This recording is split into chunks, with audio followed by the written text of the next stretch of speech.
Welcome back all of you. So in this video lecture we'll continue with the PLL topic. So we have seen the small error PLL analysis.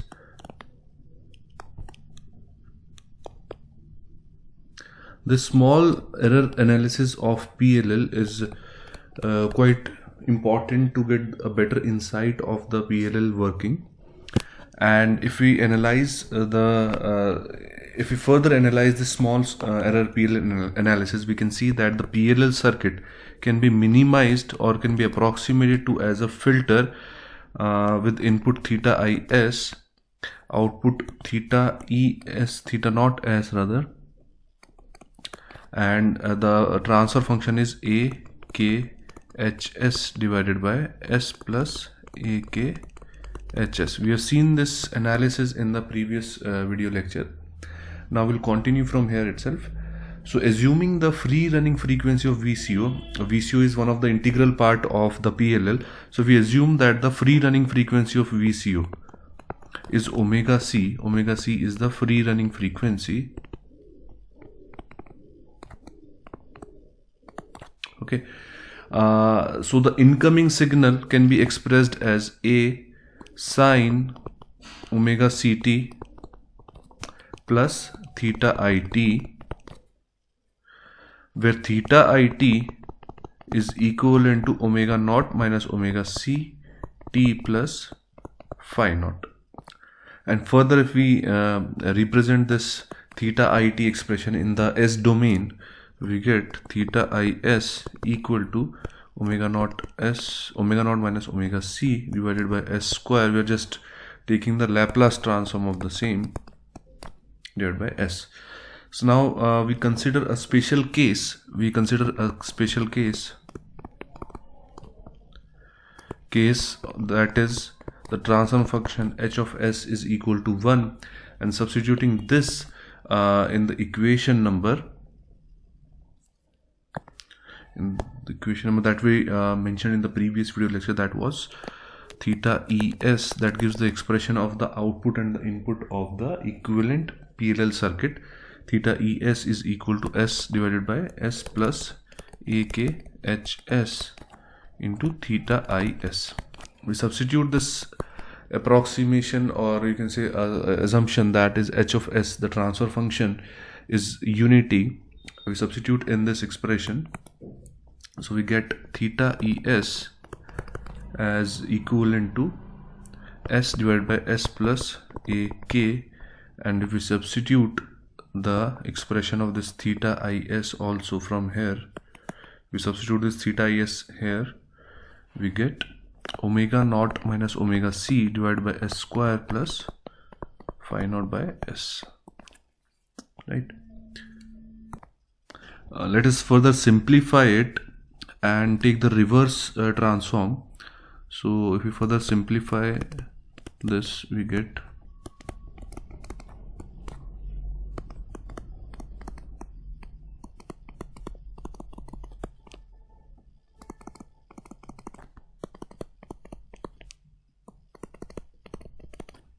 this is your theta es.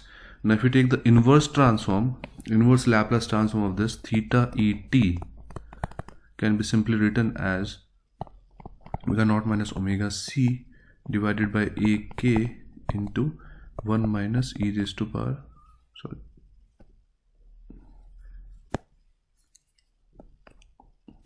minus a k t plus phi naught e raised to power minus a k t.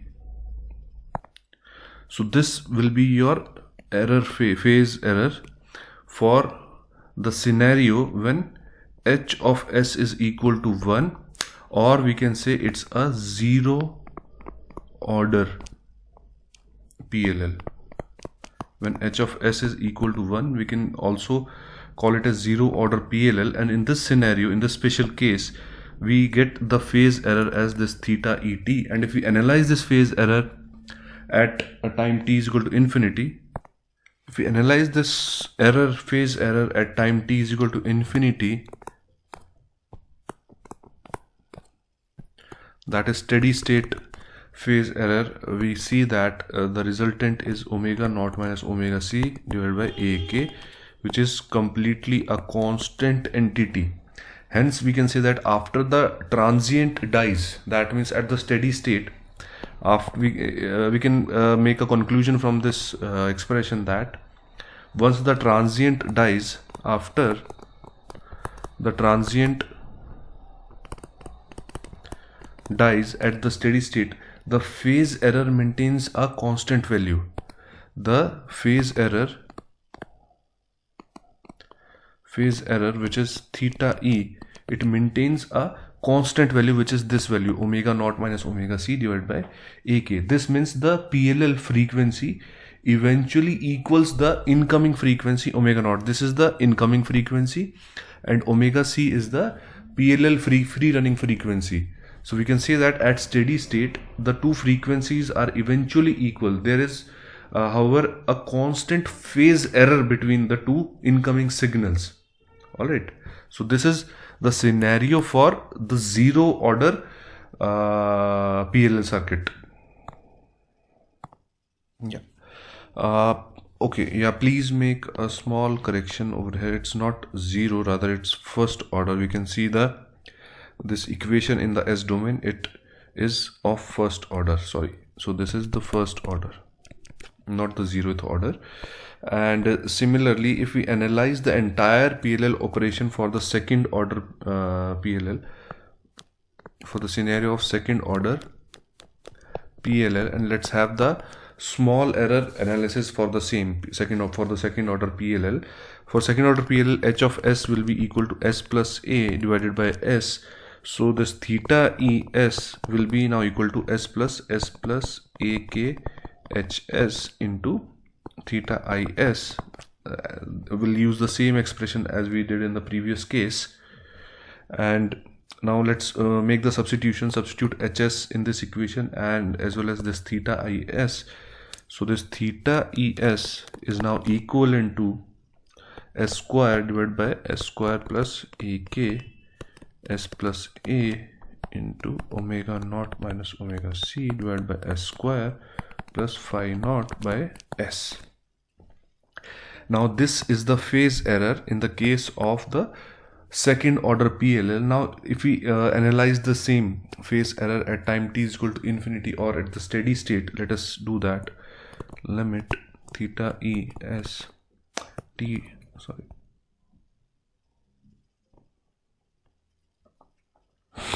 theta t tending towards infinity, this is theta t. We'll apply the final value theorem here to analyze this theta t at time t is equal to infinity, making use of this Laplace transform only. So this will be equal to limit s tending towards 0 s into theta es. This is nothing but your final value theorem that we have already studied in your signals and systems course.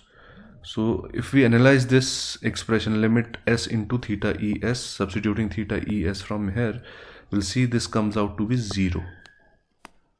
That means the PLL eventually acquires the frequency as well as the phase of the incoming signal. So in this case we can say that PLL eventually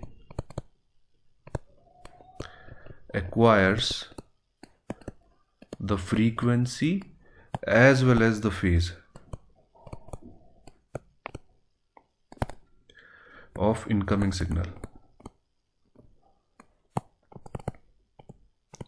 While in this the first case of that is the first order PLL, we can see that only the frequency is acquired of the incoming signal. But there's a constant phase difference. If there's a constant phase difference, obviously the frequency will remain same. Alright, so this is the difference between the first order and the second order PLL. Now let us have the final concluding remarks based on this two analysis that we have seen just now. So based on the analysis of the first order and the second order small error PLL analysis, we can say that this small error analysis can be used to show that small error analysis can be used to show that to show that that the first order loop cannot track the incoming signal whose instantaneous frequency varies linearly with time. We can say that it can be used to show that the first order PLL loop cannot track the incoming signal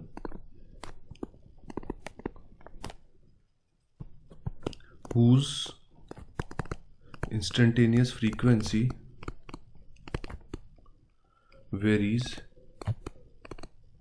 linearly with time.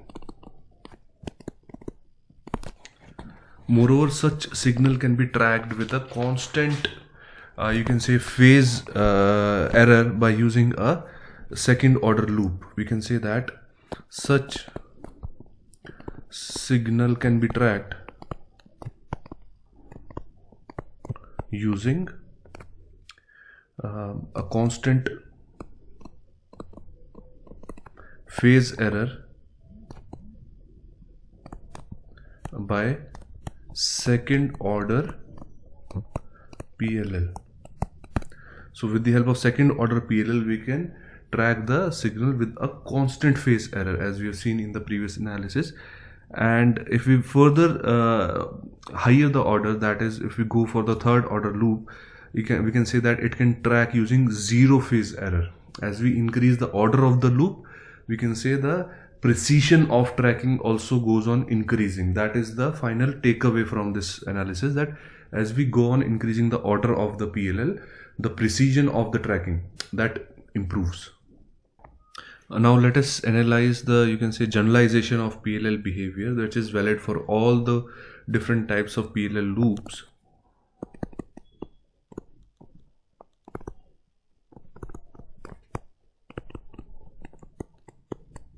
So we can say, to generalize, suppose the loop is locked. Initially we say that if the loop is locked, initially if the loop is locked, that means the frequencies of both the input and the output sinusoids are identical. Okay, so we can say that two signals are said to be mutually phase coherent, or we can say phase is in lock. This lock means that the input and the output sinusoids are identical and the two signals are said to be mutually phase coherent, or their phase is in lock, that there is a constant phase difference between the two that remains constant throughout the signal duration. So the VCO thus tracks the frequency and the phase of the incoming signal. This is the purpose of the PLL. Once the phase is locked, now after this locking process, the VCO will track the phase and frequency of incoming signal.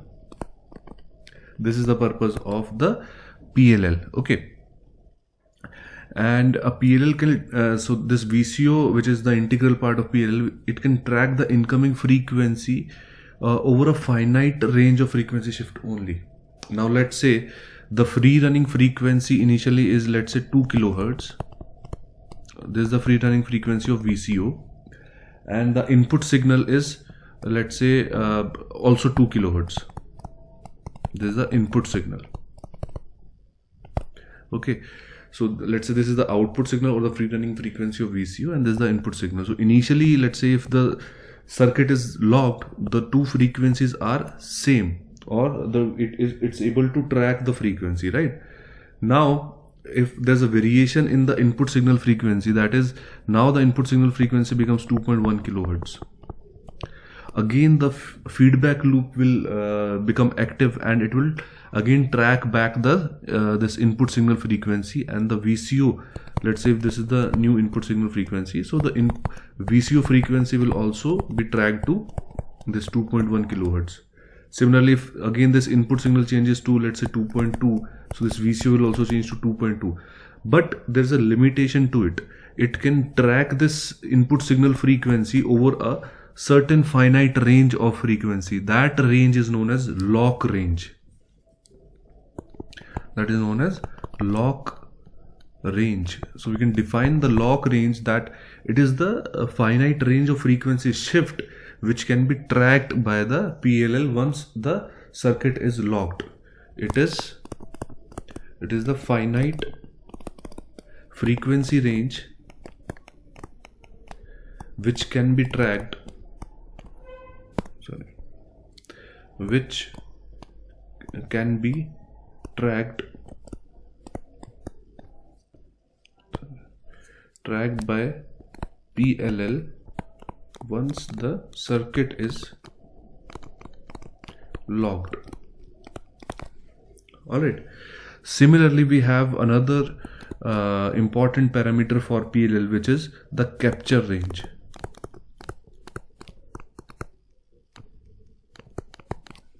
Lock range is that initially when the circuit is locked, then till what frequency deviations of the input signal the circuit can remain in the lock condition. The feedback will run properly to maintain the circuit in the lock condition. That is the lock range. Now moving on to the capture range.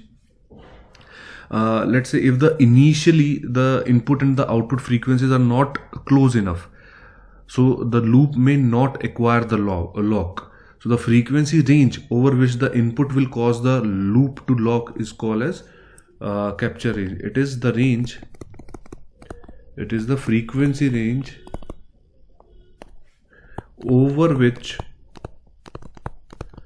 the input will cause the loop to lock initially.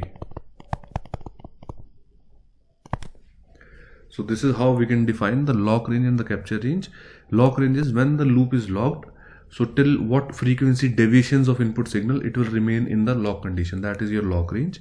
Capture range is that initially if there's a huge difference between the input signal and the output signal through VCO, if there's a huge difference in the frequency, the circuit will not achieve the lock condition in the first place. Okay, so there has to be a particular range of frequencies, that is the difference between the two signals, input and the output signal, so that the circuit can acquire the lock condition. So that frequency range is known as the capture range. So if the input sinusoid, you can say, is a noisy sinusoid, the PLL not only tracks the sinusoid but also cleans it up. These are the important applications of PLL. So one is it cleans the sinusoid. It not only tracks the signal, rather it also cleans it up. That is, if at the receiver end, if your received signal is distorted by some additional noise components, so this PLL circuit will not only track the frequency of that distorted signal, rather it will also clean up that noise components. So this is the reason the PLL can be used in FM demodulation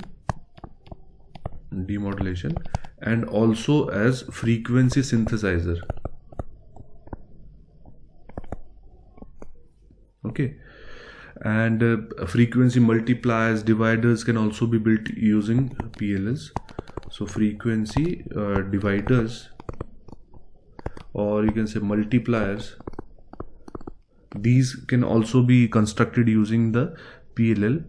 And PLL, we know it's a very inexpensive kind of an integrated circuit. So it is really very frequently used in the communication circuits. It is inexpensive. Sorry, it is an inexpensive integrated circuit.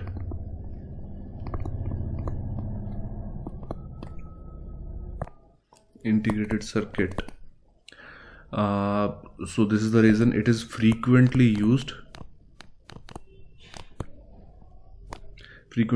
in the communication circuits, and it is usually used at the receiver end, where we need to generate your carrier signal back for the coherent detection process. So we make use of the PLL circuit to generate generate back your carrier signal, which is synchronized in the frequency and phase of the input signal, which is very important for any kind of coherent demodulation processes. Okay, that's all for this video lecture, and the PLL will discuss different types of carrier acquisition processes in the next video lecture. Thank you.